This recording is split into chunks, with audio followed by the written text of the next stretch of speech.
सो आज का हमारा टॉपिक है एनिमल सेल। आज का हमारा टॉपिक है एनिमल सेल। एनिमल सेल को हिंदी में जंतु कोशिका भी कहते हैं। अब जैसे ये एक एनिमल सेल का एक लेवल डायग्राम है।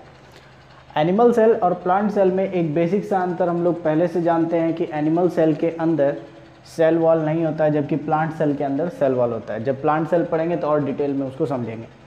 ये जो ब्लू कलर का लाइनिंग इसके बाहर बना हुआ है, ये इसका सेल वॉल नहीं है, इसको हम कहेंगे प्लाज्मा मेम्ब्रेन। प्लाज्मा मेम्ब्रेन जो कि सेमी परमिएबल मेम्ब्रेन होता है। और ये सभी जितना भी इसके अंदर जो भी चीज़ बना हुआ है उसको हम ऑर्गेनेल्स कहते हैं। एनिमल सेल के अंदर का ऑर्गेनेल्स है, ये सारा का सारा चीज़ ऑर्गेनेल्स है। ये ऑर्गेनेल्स अलग अलग फंक्शन करके एक सेल को चलाता है। अब इस ऑर्गेनेल्स के इस पूरे सेल के अंदर डिफरेंट टाइप्स ऑफ ऑर्गेनेल्स है।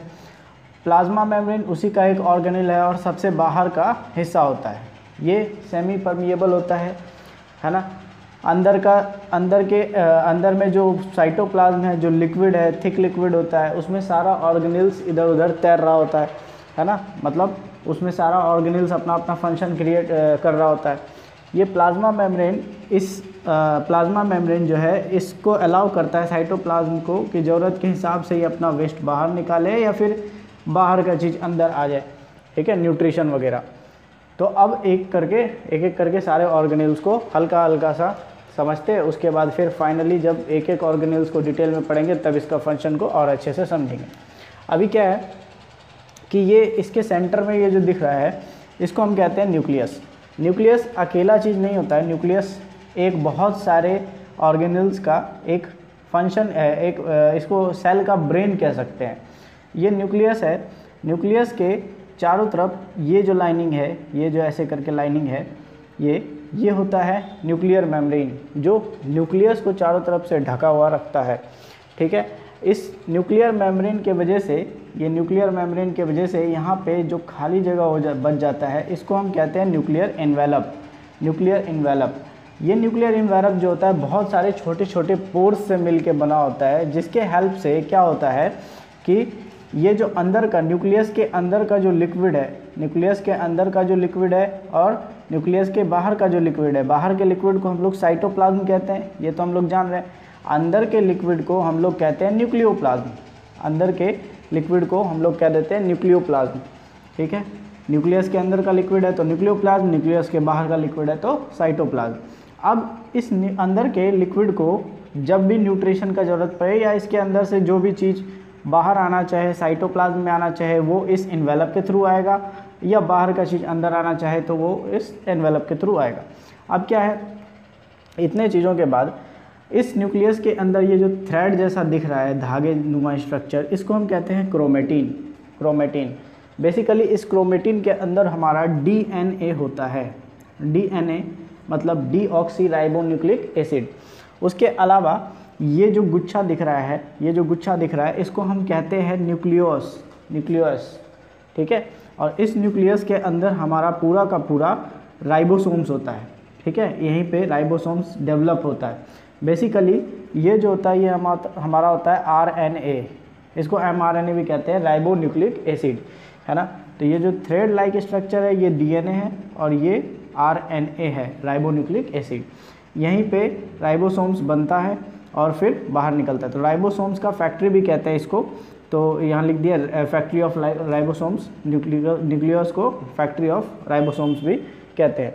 अब यहाँ से क्या होता है कि इस एनवेलप के थ्रू जब राइबोसोम्स बाहर की ओर निकलता है, एमआरएनए बाहर की ओर निकलता है, तो इसके बाहर ये जो डॉटेड से बहुत सारे छोटे छोटे डॉट से ये जो ऑर्गेनेल दिख रहा है, बेसिकली ये है एक एंडोप्लाज्मिक रेटिकुलम। इसको हम कहते हैं एंडोप्लाज्मिक रेटिकुलम।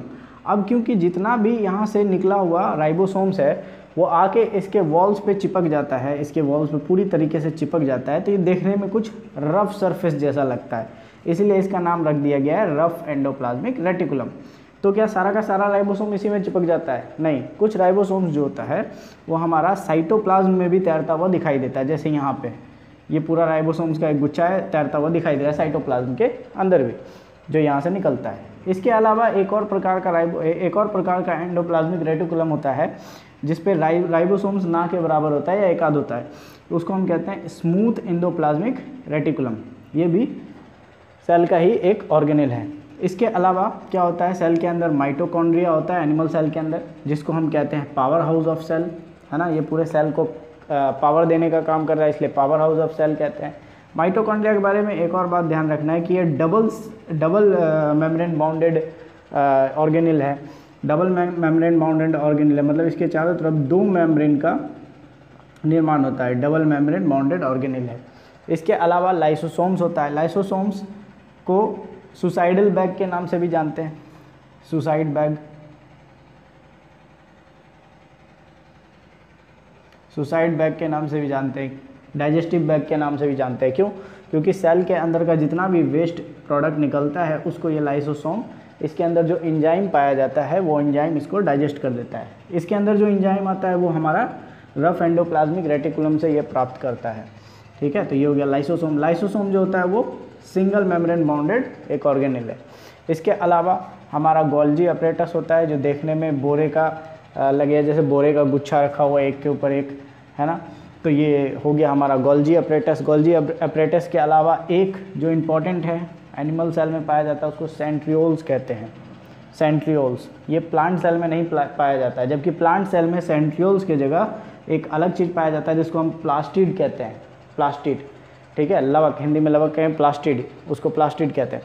तो ये है पूरा का पूरा एनिमल सेल का बेसिक सेल स्ट्रक्चर जिसको ध्यान में रखना है। इसके बाद हम लोग एक एक करके सारा का सारा ऑर्गेनेल्स को डिटेल में पढ़ेंगे।